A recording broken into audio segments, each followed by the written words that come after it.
एकाग्रता नहीं तो किसी भी चीज़ को अनुभव नहीं कर सकते,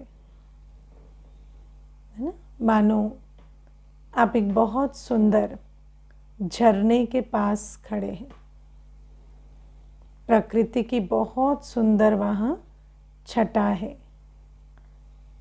लेकिन उसका अनुभव कर सकेंगे यदि एकाग्रता नहीं है। बुद्धि इधर उधर भटक रही है, जो बात 10 मिनट पहले हुई वो बुद्धि में चल रही है, या जिनके साथ गए हैं खड़े हैं वहाँ उनकी पुरानी बातें याद आ रही हैं, या जो झगड़ा कमरे में करके आए हैं वही बुद्धि में चल रहा है, तो इतने सुंदर स्थान की भी अनुभूति नहीं कर सकेंगे। तो एकाग्रता अनिवार्य है कोई भी चीज़ को अनुभव करने के लिए, और अनुभव आत्मा करती है बुद्धि की एकाग्रता के आधार से। इस भौतिक संसार का भी सब कुछ आत्मा ही अनुभव करती है बुद्धि की एकाग्रता के आधार से। बुद्धि की एकाग्रता के आधार से वैज्ञानिक जो होते हैं वो 5 तत्वों के रहस्यों को भी जान लेते हैं, क्योंकि इतना बुद्धि की एकाग्रता उस पर रखते हैं कि धीरे धीरे 5 तत्वों के संसार के रहस्य भी जैसे उनके सामने रिवील होने लगते हैं, है ना। साइंस कैसे, रिसर्च कैसे होती है, कंसंट्रेशन से। लेकिन ये जो एकाग्रता है इसको बढ़ाएं कैसे, है ना। तो बाबा हमें कहते, आज बहुत सुंदर बाबा कहते, 2 शक्तियां हैं, समेटने की और समाने की शक्ति। समेटने की और समाने की शक्ति। बाबा कहते आत्मा के अंदर अब जो शक्ति होती है उस शक्ति को विकसित कैसे किया जाता है। शक्ति तो होती है ना, लेकिन शक्ति को इमर्ज कैसे किया जाता है। अभ्यास से, स्मृति से। स्मृति से समर्थि आती है। छोटी सी बात है, मानो आप योगा करने जाएंगे, है ना। आपको कोई कहेगा कि हाथ जो है चारों तरफ घुमाओ, आप कहेंगे नहीं घूमता है और बैठे रहेंगे। वो कहेगा मानो पूरा नहीं घूमता, थोड़ा तो घुमाओ। आप कहेंगे उठाऊंगा ही नहीं, घूमता ही नहीं है, मुझे मालूम है। घूमेगा नहीं, लेकिन कहेगा उठाओ, थोड़ा तो घूमेगा। तो थोड़ा करेंगे, फिर करेंगे, फिर करेंगे, तो एक समय आता है जब आपको पता चलता है आप सब कुछ कर सकते हैं। तो ऐसे ही अब वो क्या करता है, वो अपना हाथ घुमा घुमा के दिखाता है, कहता है देखो मेरा घूमता है, तुम्हारा क्यों नहीं घूमेगा, कोशिश तो करो। ऐसे ही बाबा हमें, बाबा जो ज्ञान का सागर है, बाबा जो सर्वशक्तिवान है, वो हमें कहते हैं तुम्हारे अंदर, तुम आत्मा के अंदर समेटने की, समाने की शक्ति है। तुम जितना चाहो विस्तार में जाओ और जब चाहो सार स्वरूप हो जाओ। ये आत्मा के अंदर शक्ति है। बाबा ने हमें शक्ति का ज्ञान दिया। बाबा ने कहा नॉट और डॉट, है ना। नॉट कहेंगे तो बुद्धि वहाँ नहीं जाएगी, डॉट कहेंगे तो फुल स्टॉप लग जाएगा। लेकिन हमें क्या करना पड़ेगा, अभ्यास। मैंने पहले भी सुनाया, एक भाई आए तो बोले बहुत स्ट्रेस है आजकल, तो थोड़ी एंजाइटी भी होने लगी है। कहते मैंने कोर्स किया था 3 वर्ष पहले कहीं पर, है ना, तो मुझे पता है ज्ञान सत्य है। तो मैंने कहा कैसे पता है? तो कहते जो भी बताया गया उसको ट्राई किया तो हुआ। मैंने कहा फिर? बोले फिर किया नहीं, है ना। कहते पता है 100% किया है तो हुआ है। फिर क्या? फिर एंजाइटी कैसे हुई? किया ही नहीं। तो बाबा कहते सत्य ज्ञान है। जब बाबा कहते आत्मा गुण स्वरूप है, शक्ति स्वरूप है, तो है, 100% है। God is truth. ऐसा कोई गुण नहीं, ऐसी कोई शक्ति नहीं जो भगवान कहता हो और बच्चे में ना हो। वो तो सत्य ही कहता है। तो बाबा कहते तुम में शक्ति है, तुम चाहो तो 1 सेकंड में सारे विस्तार से बुद्धि निकालकर सार स्वरूप बन सकते। सबने ट्राई किया है, बन सकते हैं कि नहीं? बन सकते हैं, है ना। फिर बाबा दूसरी बात हमें बताते, दुनिया में आप देखो जब कंसंट्रेशन की बात होती है तो कहेंगे इस बल्ब लाइट पे कंसंट्रेट करो, इस फ्लेम पे करो, इस बिंदु पे करो। तो वहाँ पर थोड़ा मुश्किल होता है। क्यों? क्योंकि बिंदु से रस नहीं आ रहा। एकाग्र कैसे हो? लेकिन बाबा कहते तुम तो बिंदु पर बुद्धि एकाग्र नहीं कर रहे ना, तुम तो अपने बाप पर कर रहे हो। और बाप तो तुम्हारा संसार है।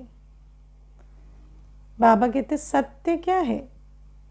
तुम एक आत्मा हो और तुम्हारा बाप तुम्हारा संसार है। संसार में 2 चीजें होती हैं, संबंध और प्राप्तियां। बाबा कहते मैं ही तुम्हें सर्व संबंधों का सुख देने वाला हूं, मैं ही सर्व प्राप्तियों की प्राप्ति कराने वाला हूं। तो मैं ही संसार हूं और संसार के सिवाय तो बुद्धि कहीं भटक नहीं सकती ना। तो बाबा कहते जब तुम 2 शक्तियों को यूज करेंगे, समेटने की, समाने की, और जानेंगे कि विस्तार से सार में आना 1 सेकंड की बात है, और फिर जब अपने बिंदु रूप में स्थित हो मुझ बाप को याद करेंगे, तो मैं बाप हूं तो बिंदु, लेकिन मैं तो तुम्हारा संसार हूं।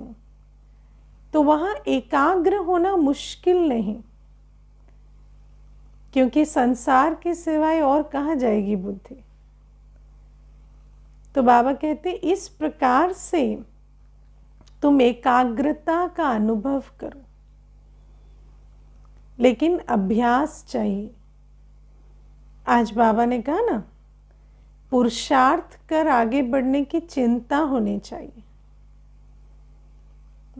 पुरुषार्थ की चिंता होनी चाहिए, क्योंकि ये पुरुषार्थ ही, ये अभ्यास ही हमें क्या बनाएगा? मानव से देव बनाएगा। तो बाबा आज समेटने की, समाने की शक्ति और बाबा को संसार जान, बुद्धि को एकाग्र करने की विधि हमें बताते हैं। और सबसे बड़ी बात क्या है, बाबा ने 2-3 दिन पहले, मेरे ख्याल से संडे की मुरली थी, तो बाबा ने उसमें वरदान में बताया था कि व्यर्थ जो होता है, जब बुद्धि व्यर्थ में जाती है, व्यर्थ सोचना, बोलना, देखना, करना, है ना, तो बाबा कहते सुनना, तो बाबा कहते ऐसी बुद्धि का योग नहीं लगता।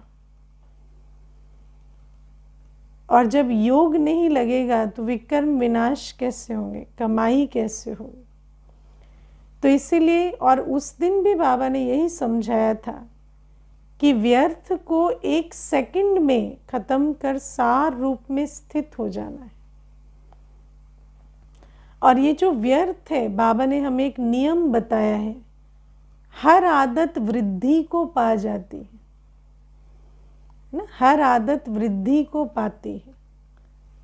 एक बार विस्तार में ले जाने की आदत होती है तो विस्तार की आदत वृद्धि को पाती जाती है और बुद्धि कहाँ भटकने लगती है, विचार भी नहीं कर सकते। मुझे आज ही कोई सुना रहे थे, मुझे कहते कि मैं ओवर थिंकिंग करता हूँ, तो मैंने कहा हाँ समझी। बोले नहीं समझ सकते आप, मेरी ओवर थिंकिंग को आप नहीं समझ सकते। मैं यहाँ बैठा हूँ ना, मैं क्या क्या सोच लेता हूँ आप सोच भी नहीं सकते।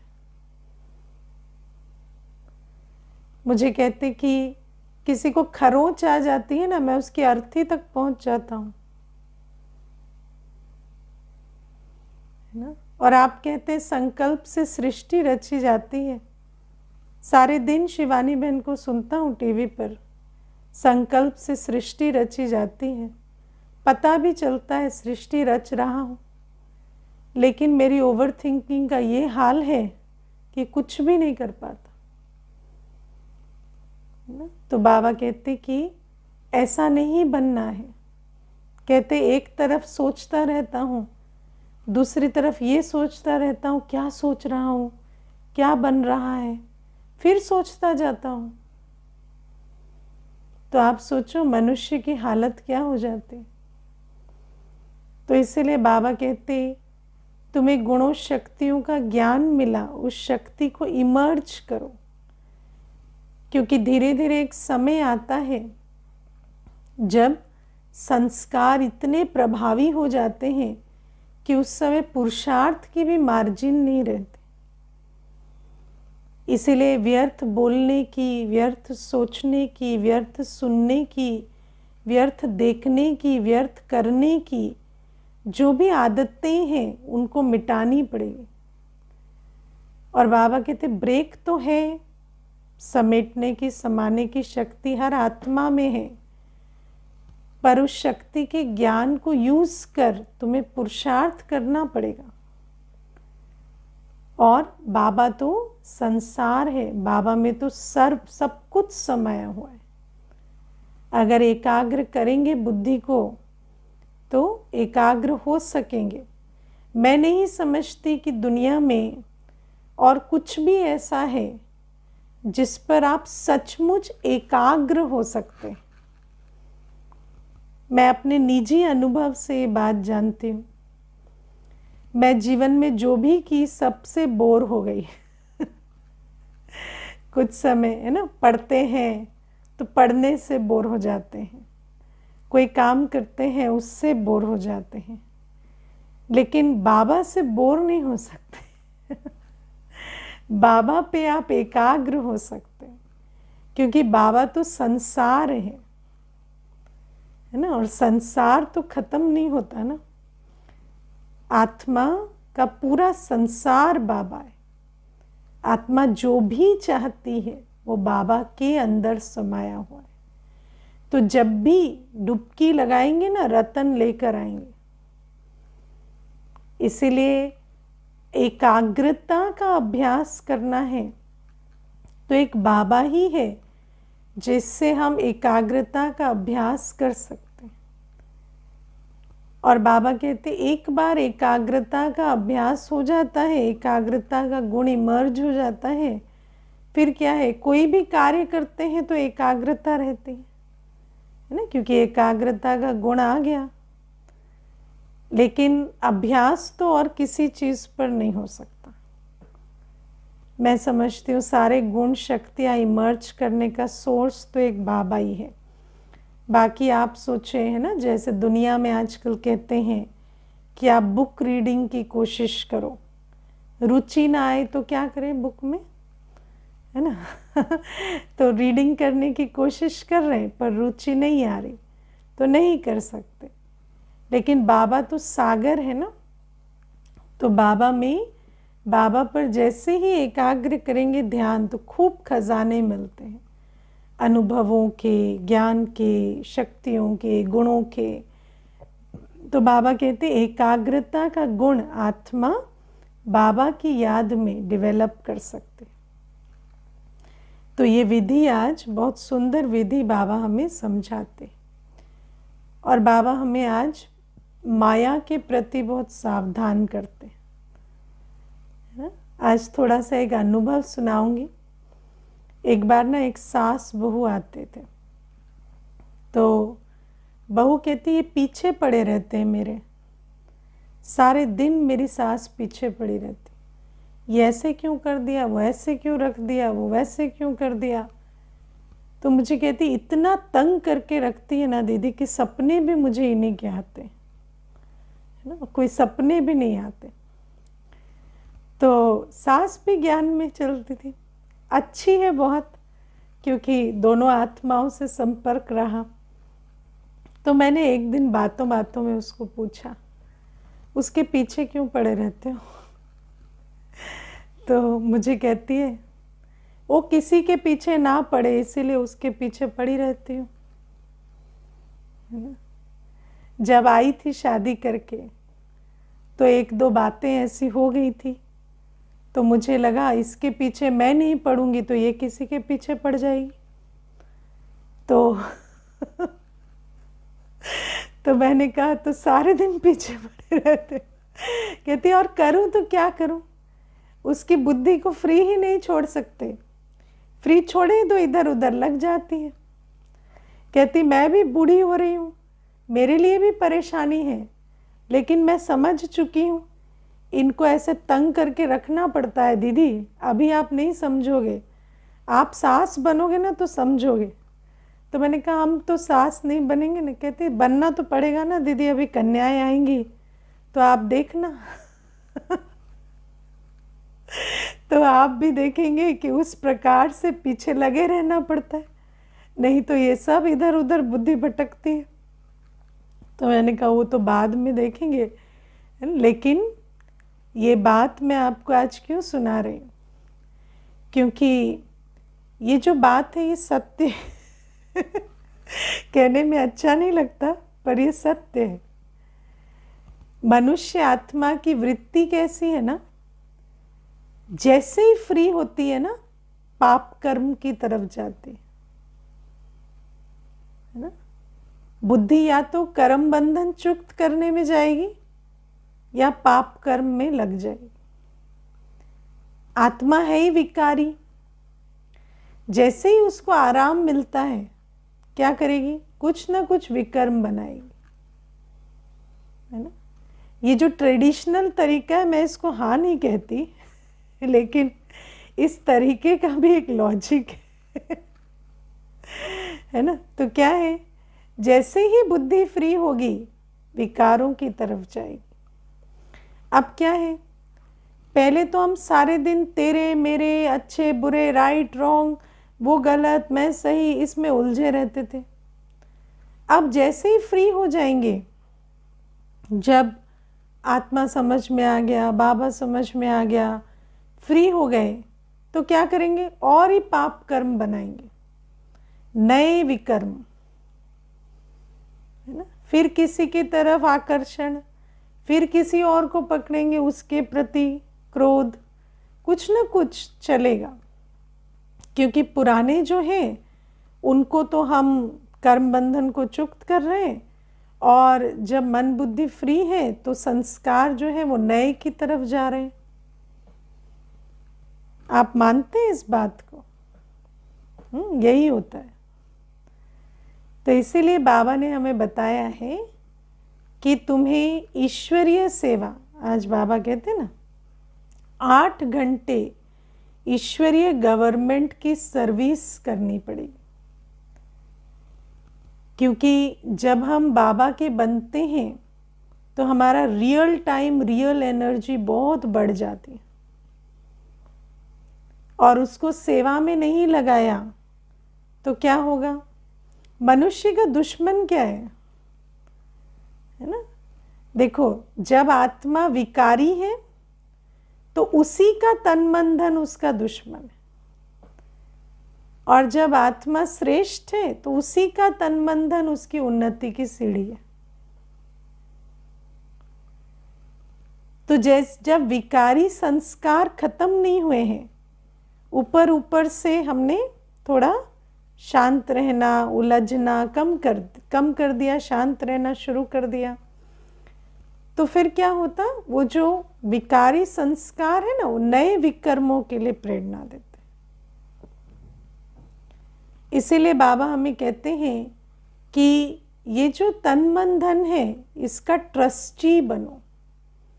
ट्रस्टी समझते हो, मेरा नहीं है, मेरापन हटा दो, है बाबा का, नहीं लगा सकते। कितनी भी आकर्षण हो, कितना भी अंदर से माया तंग करे, है ही नहीं मेरा तन मन धन जो मैं अपनी मत पर उसको कहीं लगा दूं। खूब संभाल करनी पड़ती, नहीं तो यही तन मन धन फिर पाप कर्म का रास्ता बन जाता है ना। देखो एक बात सुनते हैं ना, शुरू से ये एग्जाम्पल चलता आता है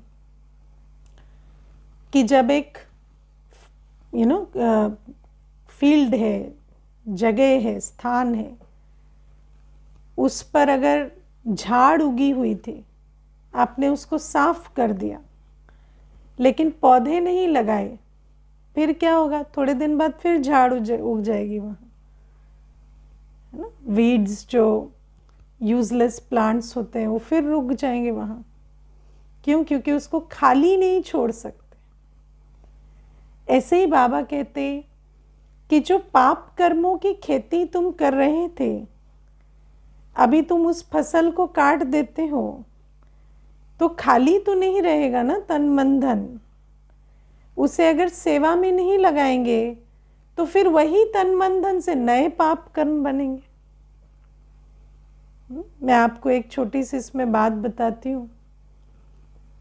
एक माता आती थी, बहुत हिंसा होती थी उस पर, शारीरिक हिंसा। तो शारीरिक हिंसा के कारण बहुत पीड़ित रहती थी, लेकिन बाबा की शक्ति नहीं थी, तो उस बात को ऐसे ही चलाती थी, कुछ कर नहीं सकती थी। बाबा मिला तो समझ में आया कि मुझे ऐसे नहीं जीना है, डिग्निटी है मेरी लाइफ की। तो उसने भी हाथ रोक दिया पति का, मारने नहीं दिया। मारने नहीं दिया तो बहुत शक्ति भरी, रोज सेंटर आती थी, खूब ज्ञान सुनती, शक्ति भरती जाती। अल्टीमेटली डिवोर्स ले ली। डिवोर्स ले ली, लेकिन उसके बाद क्या हुआ, उसके बाद दूसरे किसी के प्रति आकर्षण हुआ, उस चक्कर में पड़ गए। क्यों? क्योंकि कितना भी कहो कि आप अपना जीवन जो है वो बाबा का समझकर लगाओ, तो समझते नहीं। समझते नहीं, इन्हीं का स्वार्थ होगा कि ये कहते हैं कि बाबा का बन जाओ, बाबा का, इनका तो पेट ही नहीं भरता, ये तो है ना, इनको तो हमेशा ऐसा लगता है सब लोग अपना जीवन यहीं लगाते हैं। लेकिन बाबा कहते नहीं लगाएंगे तो क्या करेंगे। आप समझते हो कि जब आप जीवन लगाते हो तो जो ट्रस्टी होता है, जो निमित्त होता है, निमित्त को भी तो इतनी मेहनत करनी पड़ती है उसको सफल कराने के लिए। लेकिन ये सारी मशीनरी इसीलिए बनी है ताकि वो जो पाप कर्म के प्रति जो सारा वो बहाव है ना, वो श्रेष्ठ कर्म स्वर्ग की रचना के तरफ जाए। वरना ये जो तन मन धन है ये बड़ी मुसीबत की चीज़ है ना, क्योंकि हर दिन 24 घंटे एनर्जी है। मन की शक्ति देखो, कितनी संकल्प शक्ति है एक एक मनुष्य के पास, कितना धन है एक एक मनुष्य के पास। मैं कभी कभी विचार करती हूँ, एक मनुष्य 4 + 4 + 4 12 लोगों की तो पालना कर ही लेता है ना। धन भी इतना होता है, तो वो जो धन है वो अगर ऐसे है ना, जब व्यर्थ की तरफ नहीं जाता, हर एक की इच्छाएं पूरे करें, व्यर्थ में लगाएं, तो फिर वो धन जो है वही फिर आपको कहता है अच्छा यहाँ भी घुमाओ, ये भी खा लो, वो भी व्यसन कर लो, यहाँ भी उड़ा लो, है ना। वही इंद्रिय भोगवाद की तरफ आपको ले जाता है। मन की शक्ति तो यदि मन मनाभव नहीं किया तो मन की शक्ति बहुत डेंजरस हो जाती। तो इसीलिए बाबा कहते ट्रस्टी बनो, मेरा है ही नहीं, मेरा होगा तो लगाएंगे ना, मेरा है ही नहीं, है ना। मेरे को तेरा कर देना है। और बाबा कहते सेवा अनिवार्य है, चौथी सब्जेक्ट के बिना नहीं चल सकेंगे। ज्ञान योग धारणा तभी सफल होगी जब अपने को सेवाधारी समझेंगे, समर्पित बुद्धि होकर चलेंगे। तो ये बहुत इम्पॉर्टेंट चीज़ है जो आज बाबा हमें अंडरलाइन करवा रहे हैं। और फिर बाबा आज कहते कि चित्र के द्वारा समझाना पड़ता है, चित्र के द्वारा समझाना पड़ता है। बाबा कहते हाथी का चित्र ना देखे तो पता नहीं चलेगा ये हाथी है। बहुत सुंदर बाबा जो एग्जाम्पल देते हैं ना, है ना। देखो बच्चा छोटा होता है तो चित्र देख लेगा, फिर असल में हाथी देखेगा तो कहेगा ये देखो ये हाथी है ना। उसको पूछो कैसे पता चला तुम्हें, तो कहेगा मैंने फोटो देखी थी ना, है ना। तो चित्र कैसे बुद्धि में छप जाते, इसीलिए बाबा ने भी चित्र बनवाए। और आप सोचो सबसे बड़ा जो चित्र का एग्जाम्पल है वो है मैप्स, है ना। और आप सोचो ये जो मैप्स बनते हैं, एक पूरी दुनिया आप उस मैप से, वो भी आप सोचो गोल दुनिया को आप, है ना, ऐसे स्ट्रेट फ्लैट मैप पे समझ सकते हैं। कौन सा स्थान कितनी दूर है, कहाँ से कहाँ जाने में कितनी देरी लगेगी, सब चीज़ें एक मैप से समझ आ जाती। तो बाबा कहते हैं आत्मा की भी पूरी यात्रा, पूरी कहानी समझनी है तो ये मैंने मैप्स बनाए हैं।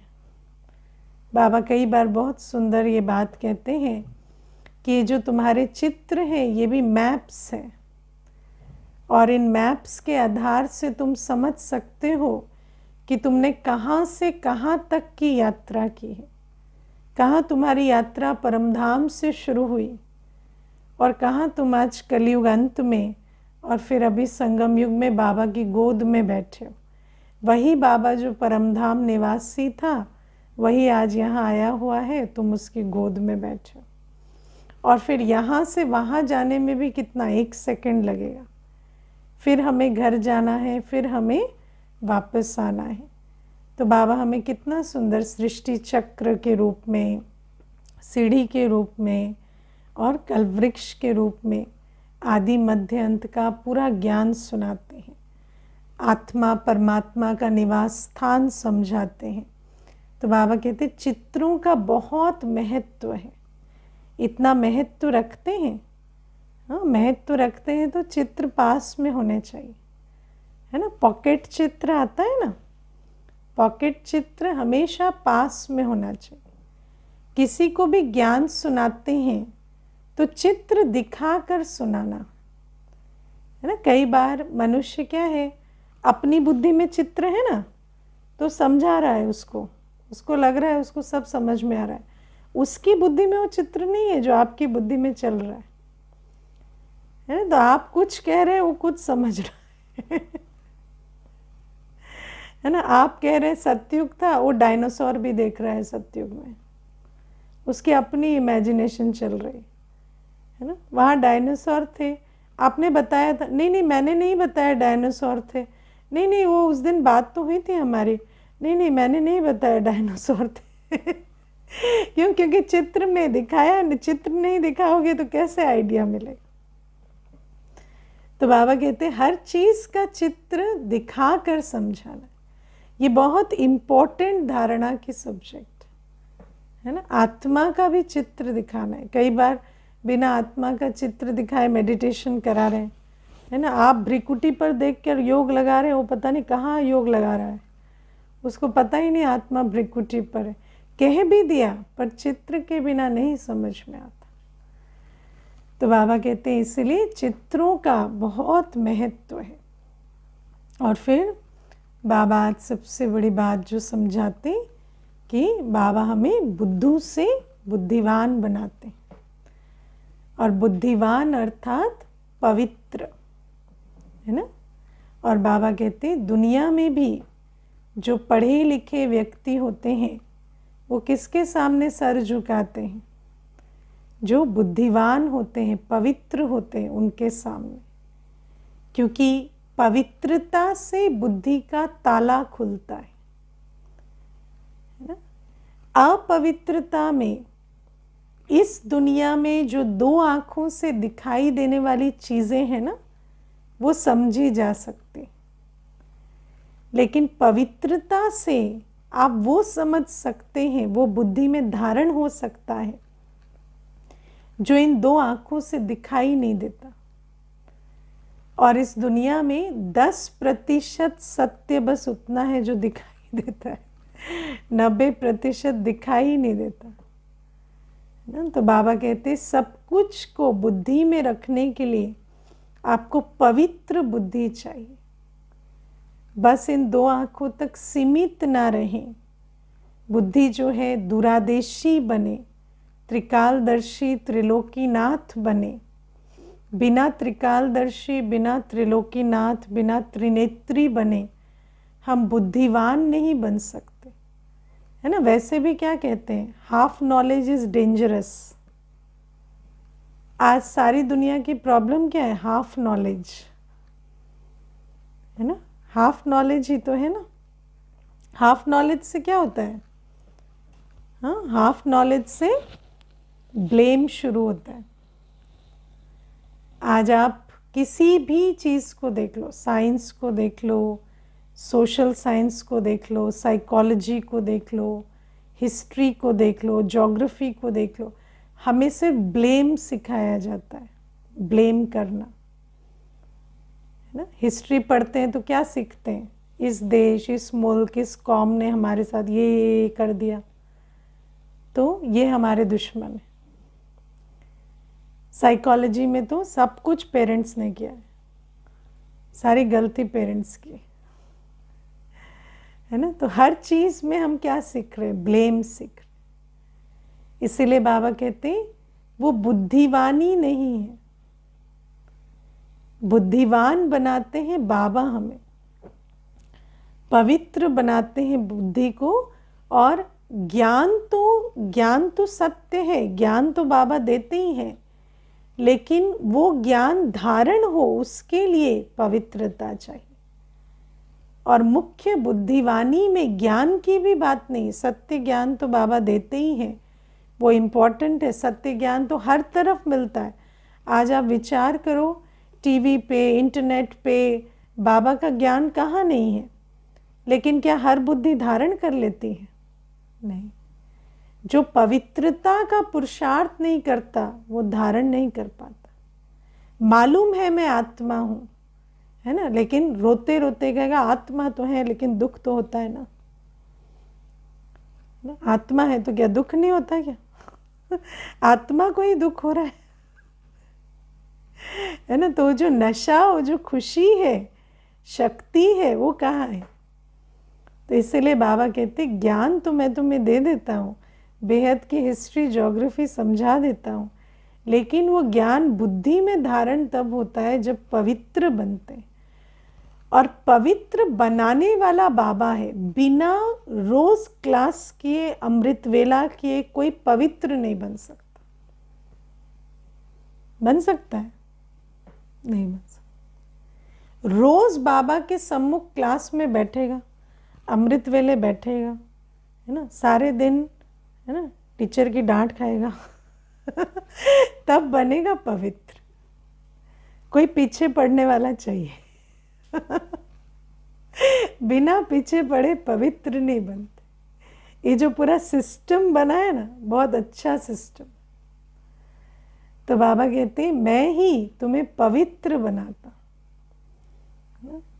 और बाबा कहते कि पवित्र बुद्धि में जब ज्ञान धारण होता है ना, तो उस ज्ञान से होती है खुशी।